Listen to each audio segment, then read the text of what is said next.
Spotted ang celebrity couple na merong parehas na singsing at suot-suot nila habang ini-interview.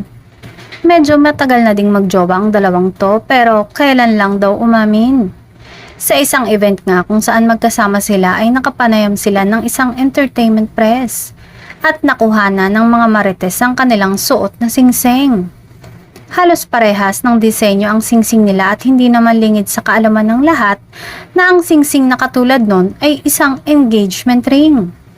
Kaya napatanong ang mga netizens, engaged na ba sila? Medyo private din ng celebrity couple na to. Oo nga at umamin na sila pero bibihira lang sila mag-post ngayon, hindi katulad dati na panay ang post ng mga ganap nila. Hindi rin sila masyado nagsasalita. Ang dalawang to, lalo na kapag tungkol sa personal nilang buhay. At bilang na bilang ang mga bagay na ipinapaalam nila sa publiko. Busy pa nga sa ngayon ang magjowa pero napagkikita naman sila paminsan sa mga event. Makikitang masaya naman sila sa kanilang relasyon ngayon.